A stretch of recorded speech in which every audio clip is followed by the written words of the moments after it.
I totally switched gears, and we're going to talk about heaven still. Notice that's our theme for the last heaven, hell, and we're going to talk about the judgment to come next week, and then in 2 weeks we'll talk about the joy or the glory of heaven, the joys of heaven. And heaven is just so wonderful to talk about because that's what it's all about, isn't it? We're here to get to heaven and to live with our Father forever. And the more we realize how beautiful and wonderful it's going to be, the more we're going to desire to get there. So what are some of the joys in your life? Because this is a class time, so we can talk. You know, what are some that just really gives you joy in this life? You know? Well, okay, what? Grandchildren. You notice he didn't say children because, and I can relate to that because children, you're responsible for everything, but grandchildren, you can just spoil them and send them home. They're just so much fun. I agree. Joy. Yes, Clinton. Telling people why I like to work and all that and how it reflects on how we walk before God. Isn't that interesting? If anyone knows Clinton, you know he loves his work. You know, what did they say? If you love your work, it's not a job. If it's a joy, it's not a job. You're just going to play, right? And that's what you do. That's Clinton. And Marvin. I enjoy visiting with family, enjoying our family history, and talking about the Lord. So that's very similar to children. But family gives you joy when you're together, especially your history, and then, of course, bring them to the Lord. Yes? The relationships that we have in Christ. Well, that gives you joy, doesn't it? That's right. Anybody else? Sunday morning. Sunday morning. Thank you. Yeah, it is. It is joyous, isn't it? David. Simple. I don't know. The older I get, it's little things like a good cup of coffee. Yeah. Sometimes it's the simple things. It's not the big things, right? Anybody else? Yes. Our good health. Oh, boy. Our good health. Boy, you've been through that, and you would preach just be able to get up and come to services Sunday morning, have that cup of coffee, or play with the grandkids. It requires just some simple health. Yes, Julie. I like to help people. It makes me feel good. Wow, nice. That gives you joy. Her love language must be giving then, or serving, excuse me. Yes. The joy of waking up every morning to my wife. Oh, ka-ching. He scored some points there. Waking up every morning to see his wife. Yeah. Yeah. Yes. Screen him. Okay, making friends with people that I don't even know. There you go. A lot of joys. Now, there's something about joys on the earth. They're all going to come to an end. Right? A second thing about joys on this earth, they have a tendency to not have staying power.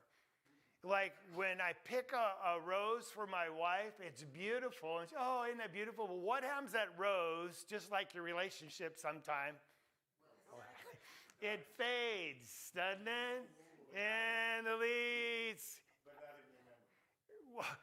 And most joys, they're really fun at first, and they're exciting, and we get all involved in them, but over time, it just doesn't do it for me anymore, and so you're looking for something else, all right? But not with Christians. So we have this text we're going to look at in depth, but in Colossians chapter 3, it says, set your mind on things above, not on things of this earth. And Jesus said something similar, like lay up not your treasures on this earth, but lay up your treasures in heaven. It's all about where you're going to put your joy, okay? And what is the object of your joy? Because that's going to directly relate to how you live your life right now and how good of a life you have or miserable, okay? And so we're going to look at some things out of Luke that a lot of you have seen before, but it's very important. And when we know we're going to heaven, I come up with this phrase, you're going to live like you're leaving, right? Because we know that we're here just for a temporary while. We're strangers in a strange land. We're just passing through, and we're on our way home. That's why we sing these songs. So to the person that is a permanent citizen or a resident here, they see us, they should see like these people are passing through. You could tell they're living like they're leaving, right? And so it's going to be in many different ways, but it has to start internally. Now, who's the first guy to ever climb Mount Everest? Does anyone know? Oh, that's pretty close. Yeah. Edmund Hillary, actually. He said, it's not the mountain we conquer, but ourselves. Now, that's very philosophical. Well, what is he trying to say? You overcome your fears. The journey's sometimes better than the destination. Because what you got to do and conquer, the self-discipline, just to get up on the mountain and summit, is probably the biggest benefit. Well, that's going to be true in Christianity, but it's not entirely true because the journey to get into heaven really changes us. It demands change, doesn't it? And we become better people, but the journey, the destination will be a lot better than the journey. It will be. And that's what we want to see. It's our joy, because when we look at Jesus, we're encouraged to set our eyes on him. Why? Because he's the author and perfecter of our faith. He authored the faith and he perfected. In other words, what does a true believer look like? A follower of our Father, to walk in his way, in his will. Well, who do you got to look at? Jesus. He shows you how to do it, how to finish it. So set your eyes on Jesus. He authored it. He perfected the faith. How did he do it so well? And I got it highlighted because it's so important.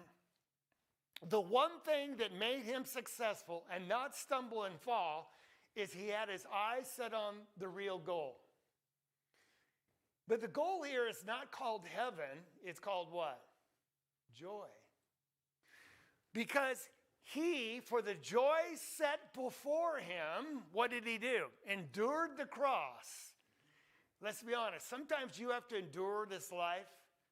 Do you have to put up with your children? Okay, let's even really get a little more. Do you have to endure your spouse as they have to endure you? Work. Do you have to sometimes just struggle through work?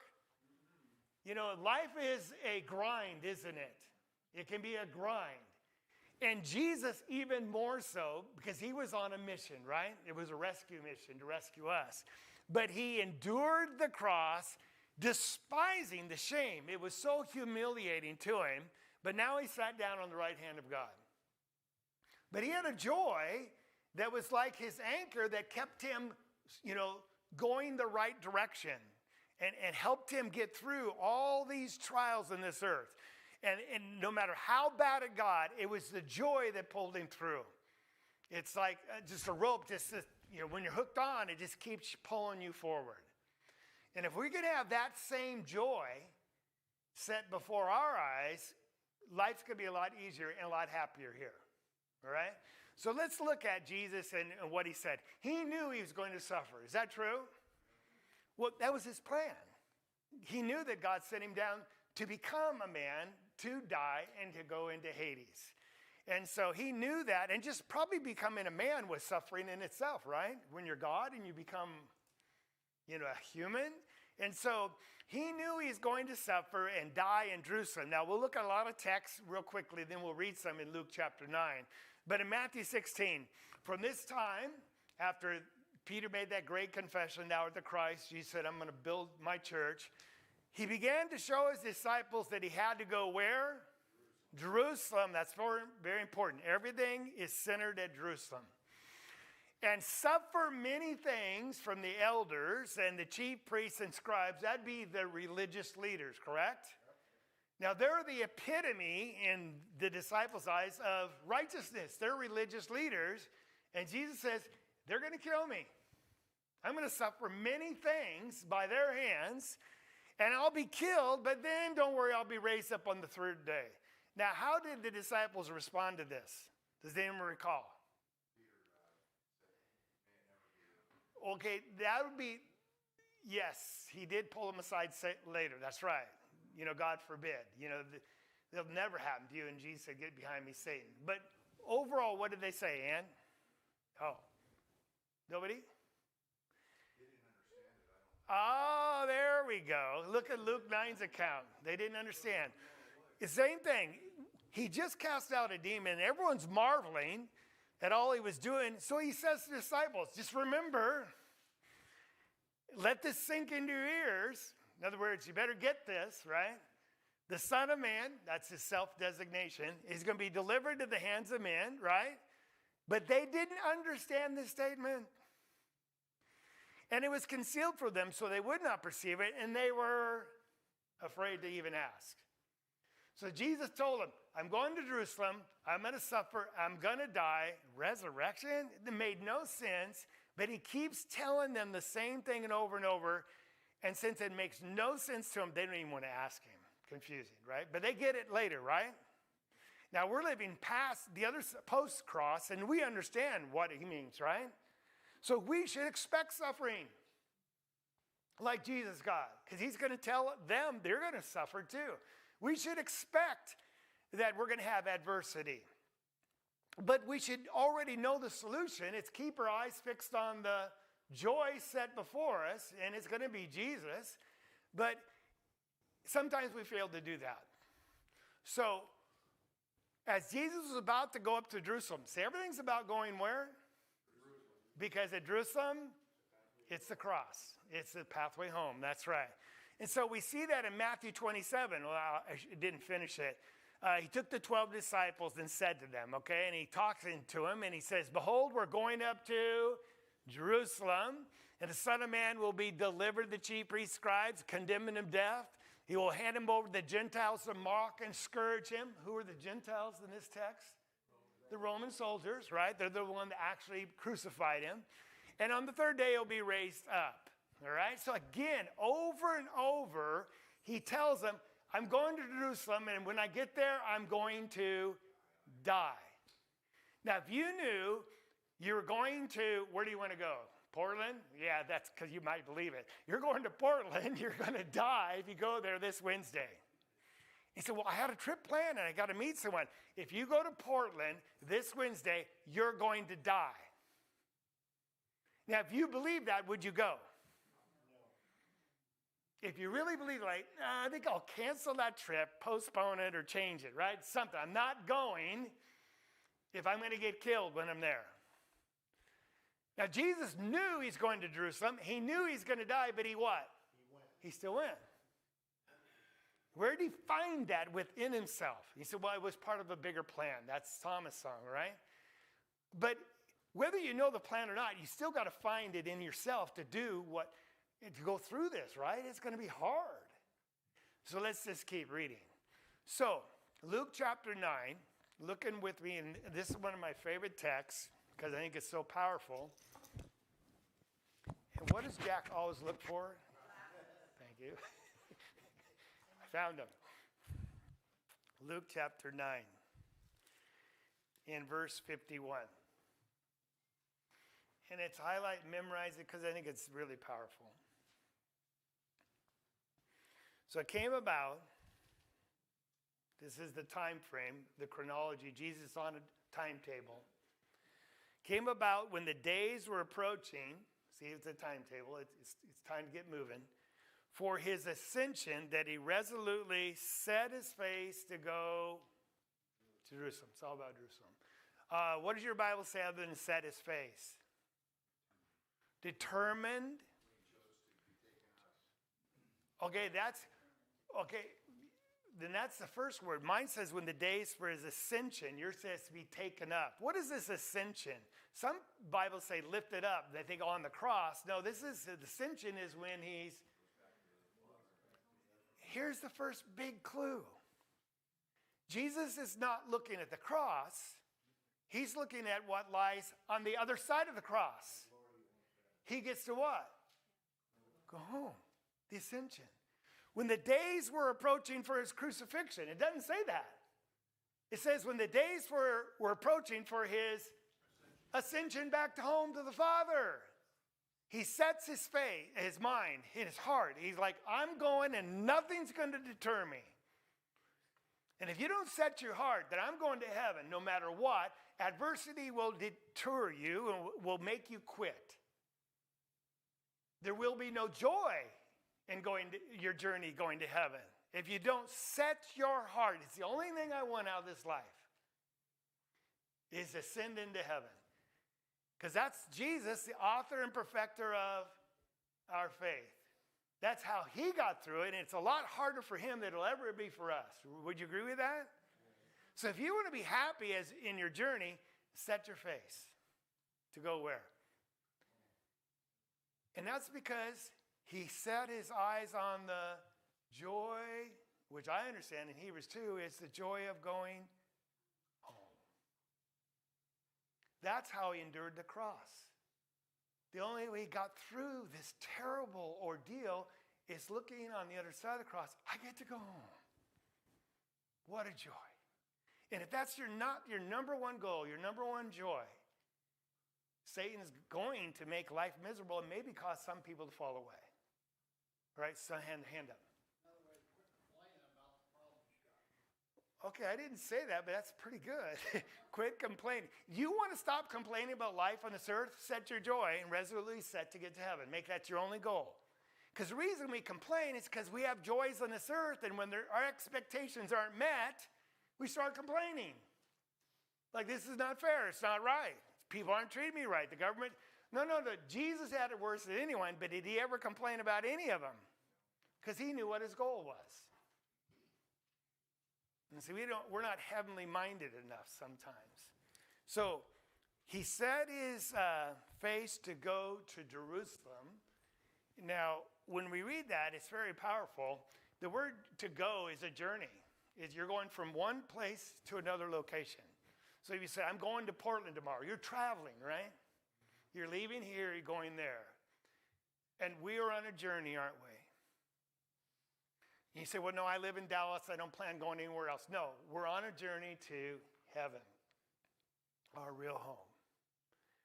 And we want to live like we're leaving because we know this whole place is temporary, and we have to set our face and make a determination, I'm going to get there at every cost.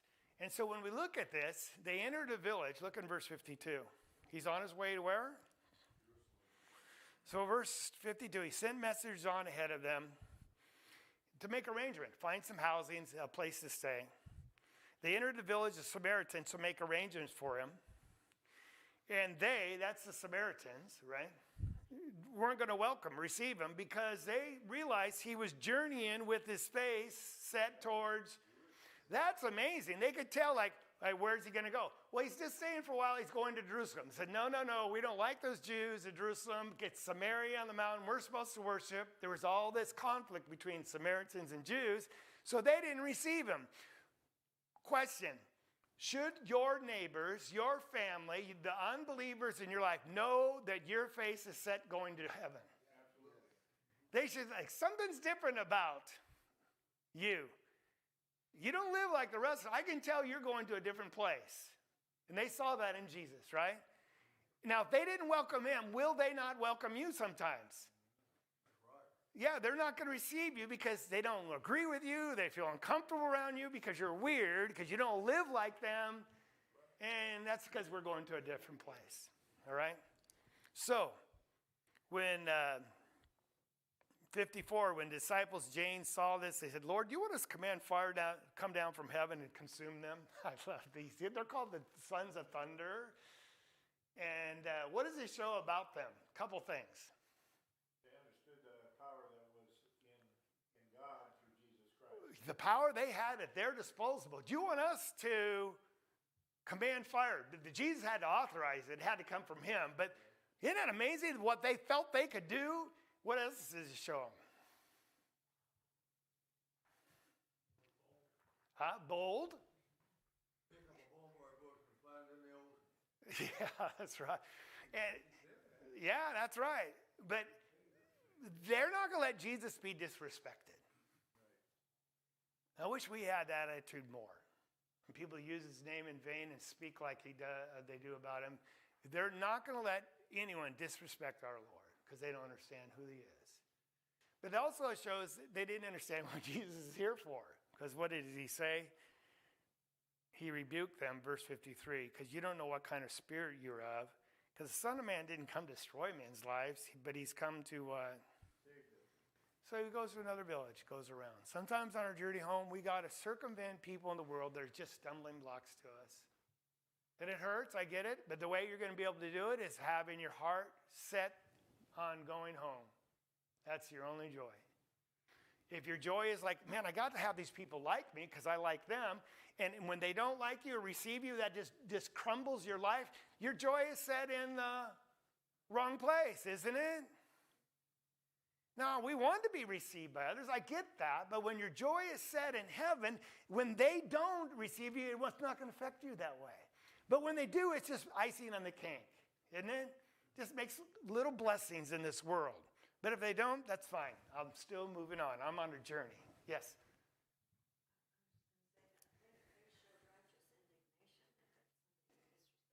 Yes.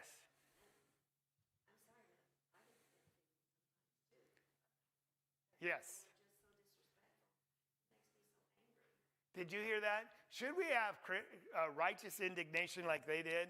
Because it's an ugly world and evil and immoral. We're going to talk about that when we look at the joys of heaven. Because finally, that's all going to go away. And to me, it's just like, oh, I can't wait to get there. Yes. Aside from righteous indignation, a lot of people, since my dad died, have come up to me and said, hey, my condolences. I'm like, hey, it's all right. Well, I know you really love your dad. And I'll say something like, well, I still love him. He's alive. Yeah. In the kingdom of heaven. And he still loves me. And they give me this kind of like, oh, well, I'm really glad you're taking comfort in your faith. Like I'm some gullible sap. Like, and they're patronizing when they say that. Yeah. I feel bad for him because it's like you're the ignorant one. You're the one that's not getting it. Yeah. And what have you got? I have this promise. I have this guarantee. Yes. I have this joy. And you've got YouTube. Yeah, right. You've got TikTok. Right. Do you hear what he's saying? People are like, well, I'm glad your faith works for you. It's almost like the meaning. Like, yeah, I'm glad that hocus pocus works for you. And they don't want invalidation, but they're making fun of you. And it's like, oh, poor guy. Isn't that sad? It is sad. When actually, we feel sorry for them. Yes? I completely agree with what he's saying. I think my issue is I get to points where it's almost like I'm elevated above them because you weak-minded people. Like, you know what I mean? Yeah. I know that's the opposite of what I'm Yeah. supposed to be, but it's like Yeah. they're heathens almost. Yeah. And I know that I'm right there with them, but I think that's the part that will. Right. I mean, you got to share the news. You can't just hold Right. it. But it's like you get to those moments where it's like, man, I'm glad I'm not you, but it's like I'm not making it better. Did anyone ever feel that way? Self-righteousness creeps in that way. And it's based in this righteous indignation and like, because they got it so wrong. But we got to remember that once was me, right? Because a lot of us were there, right? We were just stupid, foolish people as well. And so we have grace for them. We got to always remember that, temper it. And the other part is, if it wasn't for the grace of God, there go I again, right? And so I hear you. It's easy to be kind of prideful and... But that's what these two guys, you said, oh, you don't know what kind of spirit you got.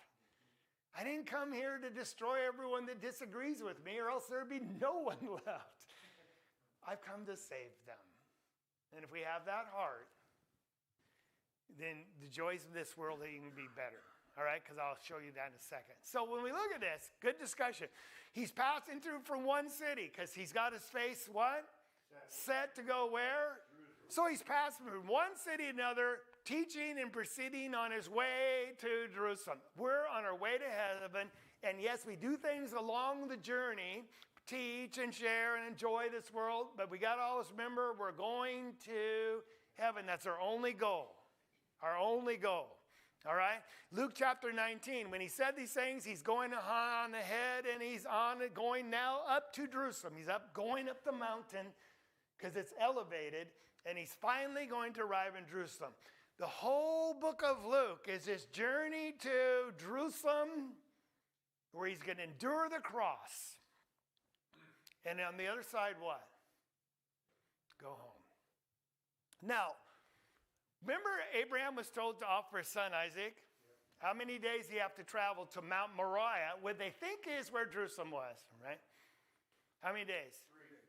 What's he thinking about for 3 days? I got to kill my son? I can't even imagine the debates he had in his head, the arguments with God in his head or whatever. Yes. Well, did he come to understand? Did he figure it out? He went, somewhere he's like, well, he knew God was going to resurrect his son. That was his conclusion. We learned that from Hebrews. He said, oh, if God wants me to kill him, he's already promised he'll make me a great nation through him. And God can't lie. Isn't that great faith? So if I'm going to have to kill him, God's going to have to raise him from the dead. That's great faith because God never said he was going to raise him, but that's the only conclusion. I'll just do what God says. That's powerful. But still, he had to struggle within himself, right? Now, Jesus, you think he had any conversation with himself going up to Jerusalem? I know he did because when he's actually at Jerusalem, he goes to the Garden of Gethsemane, and for 3 times he asked God, God, I don't want to do this. You know what he said? Let this cup pass. This was hard. How did he do it? Yes. You had your hand up? Yeah, was talking about when you talked about Abraham going, Yeah. his son Isaac, and his Isaac walking up there. Well, where's the lamb? Yeah. And Abraham said, God will provide. Well, God did provide the lamb, his own son. Isn't that amazing? Yeah. So we look at that. The question again we're going to ask, he set his face to go and he went there. How did he do that? How did he get it done? We're going to answer that. Go ahead. Well, and again, he talks about the joy that he had set before him. He had that relationship with the Father prior to being here, so he wanted to go back to be with his Father. He knows what that glory is. He has his mind set to it. But I like what he had to go through because he said, like you said, it was difficult, but the joy that was set before him, and in his example, he's showing us, as he came to seek and save the lost, the greatest gift you can possibly give to anyone on the face of this earth is sharing the gospel. That's right. So that they can experience the joy in this life. That's right. And the life to come. That's a good point. And we're going to talk about that in just a second. Good. I like that. Well, that's how he did it. It goes back to this simple phrase. It was the joy. It was the magnet that kept pulling him forward, right? Drawing him home.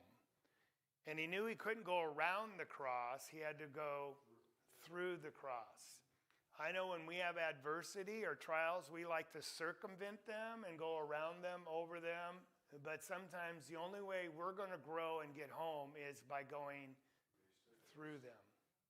You say, well, how do I do that? You have to have something more important, better than the trial on the other side, and that has to be our joy of going to heaven.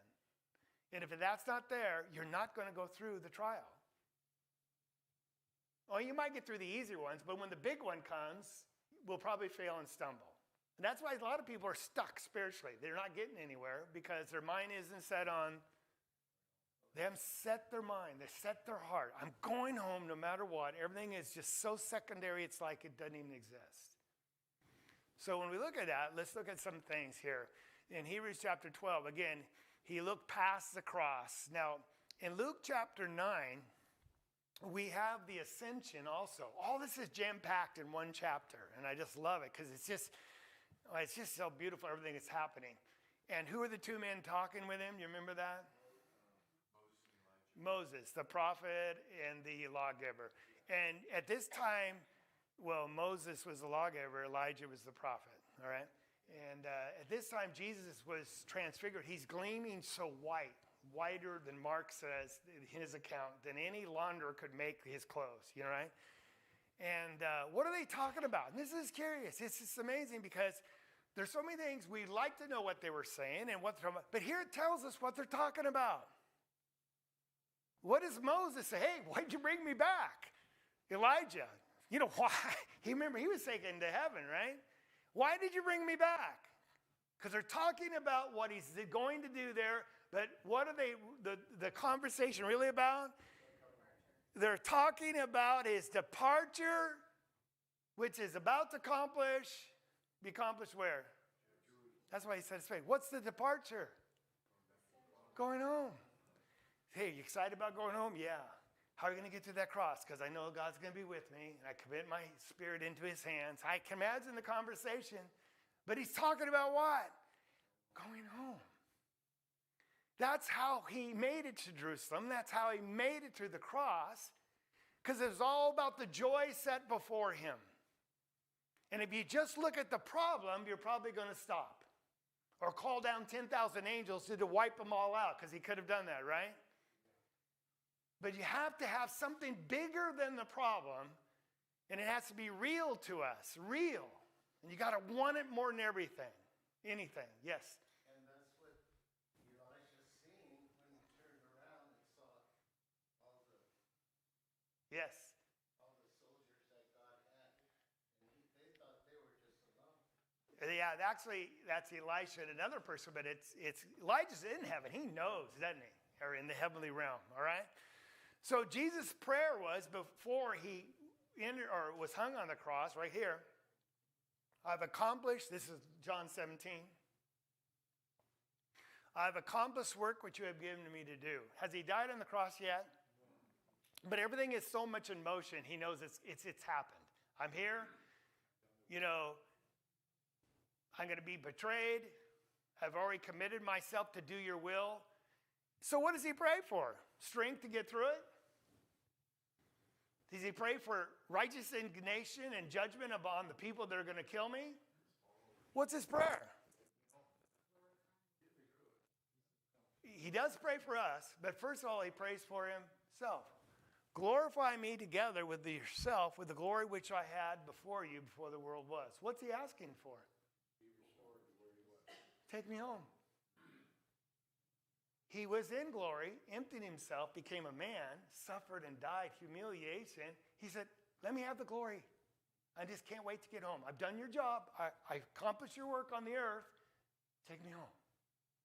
It was all about for Jesus going home.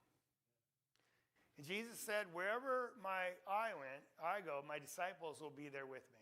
And so when he goes to a leper and heals them, we're going to do the same. We're going to help people.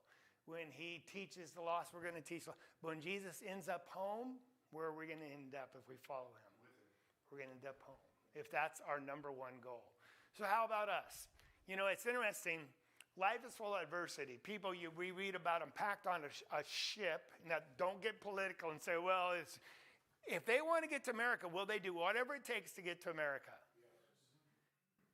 Because the joy of America in their mind, the hope that it presents, is larger than the peril that they have to endure, right? Now, some will die. We know that happens. Ships capsize and they die. But the peril is worth it if the journey takes you to where you're going and that it's important enough. So adversity is an obstacle that we need to get around. It's really part of our life. That's a quote. And people say, why do I have so many problems? Because that's life. Get over it. Okay? Get over it. It's just life. It's going to happen because we live in a fallen world, right? The God of this world is Satan. I know God is ultimately in charge, but he allows Satan to do his work. We have the lust of the flesh, lust of the eyes. There's lies and deceit.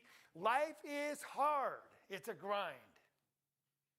And I'm talking to the choir because you all are older, you've been through and you know it. It's hard. From our kids to life, to disease, everything. But think about hardship. Consider him. Or always got to still be fixed on who? Jesus. Think about him. He endured hostility like we'll never endure, right? By sinners. Why? So that you won't grow weary. Do you get tired? Let's be honest. I heard that from someone today. Like, I'm just tired. Sometimes we're tired physically, and that makes us tired spiritually, putting up with hostility, right? And it's because we're interconnected, our spirit with our body. And when you get older and you're just tired, it's hard to fight, isn't it? And you get tired of fighting, period. And so we want to get weary and lose heart. How do you avoid growing weary and losing heart? Keeping your eyes fixed on Jesus. So we look at that. Show me someone, Lou Holtz. You know who he is? Come on. Football coach for who? Yeah, famous football coach. Remember the movie that was about the kid that got to play finally? What was the name of that? Rudy. Yeah, you ought to watch that. True story. Show me someone who has done something worthwhile, and I'll show you someone who has overcome adversity. In sports, you have to overcome adversity. You got to go through the grind. You know, the training, and everyone loves playing in the game. But if you don't do the work on Monday, Tuesday, Wednesday, Thursday, are you ever going to be successful in the game on Saturday? No, you have to put in the grind. You have to go through adversity, the pain in your body, the injuries, and just the heartache, you know, how hard it is sometimes to work out and exercise it. But that's hardship, isn't it? Think about the problems or that we might have in fixing our AG. Sometimes we got this pride going on that Psalm says, he who says in heart, I'm not going to be moved throughout all the generations, and I'm not going to meet adversity. Some people have that idea that, man, I'm strong, and man, my life's going to be great. And as soon as a trial comes along, adversity, what do? They wilt. Like, what happened to them? I thought they were strong. It's interesting. In the church, I see more and more who people really are strong in faith. And it's usually the person you doubt. And the person you expect to be strong, when there's real problems in church, they just wilt. It was all a facade, or it was superficial. And it's all because of pride. So if you're humble and you're scared, good. Good. Because it is tough. And that's a danger. Perspective. You got to have the right perspective. Ecclesiastes, the wise man Solomon says, in the day of prosperity, yeah, be happy, but that's easy, right? It's easy when times are good. But in the day of adversity, consider what?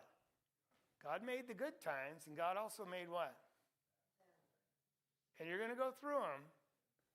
So don't whine and complain when the bad times come, because the same God made them both, or allowed them to happen. What did Israel do in the wilderness when he's taken them to the promised land after he saved them with great signs and wonders? What did they do?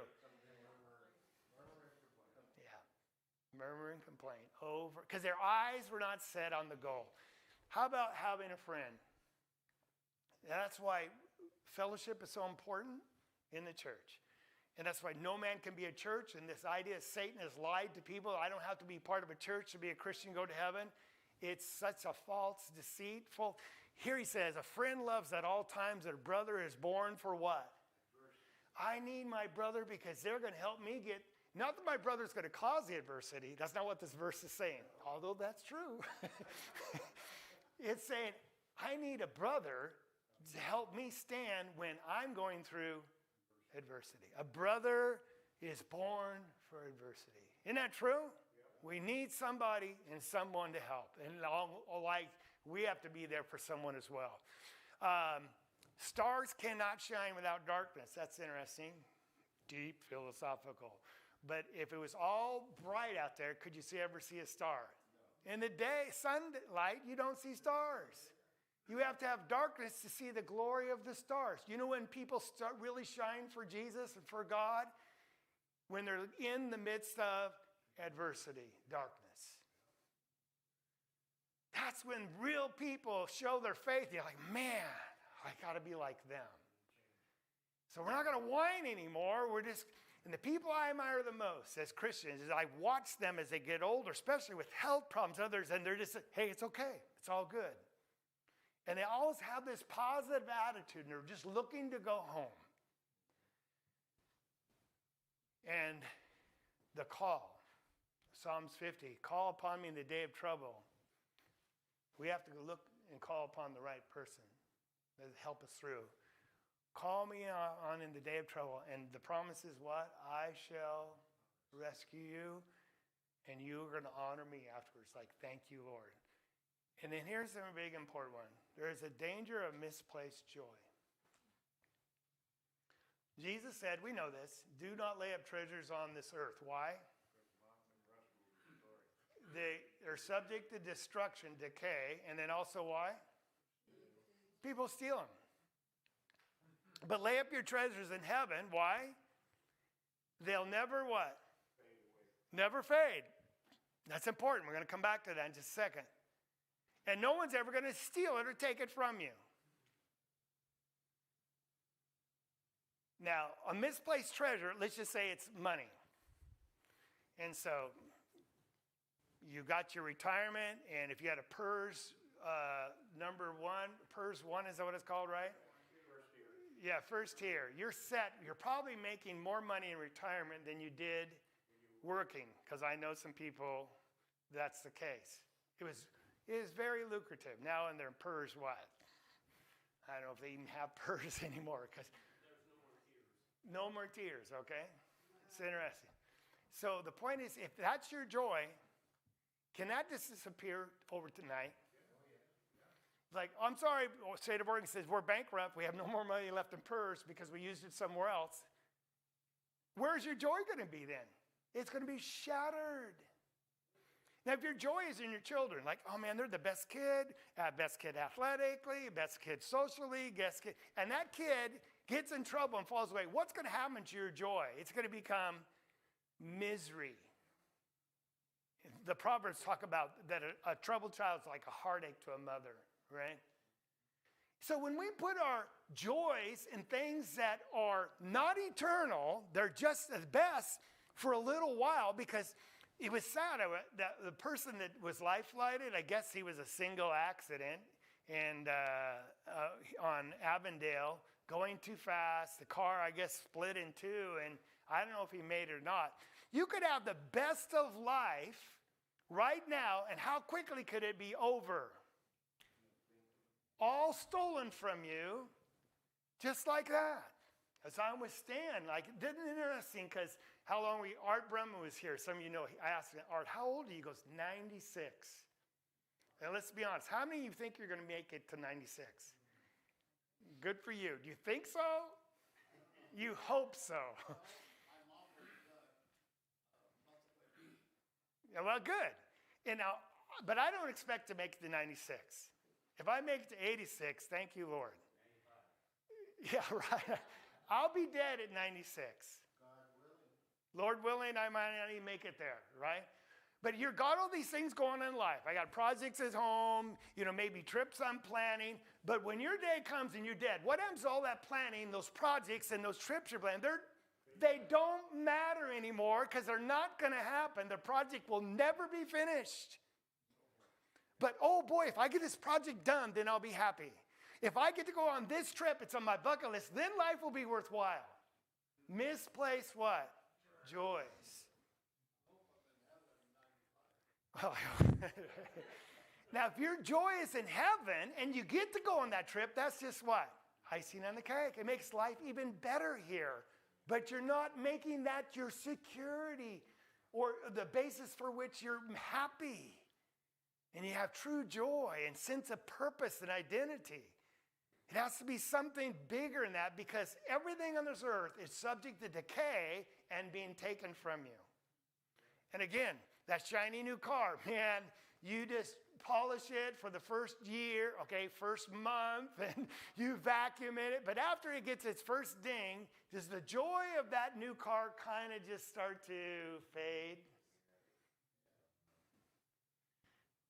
So when we look at that, the Oregon Trail, why did people, they called it the Trail of Death.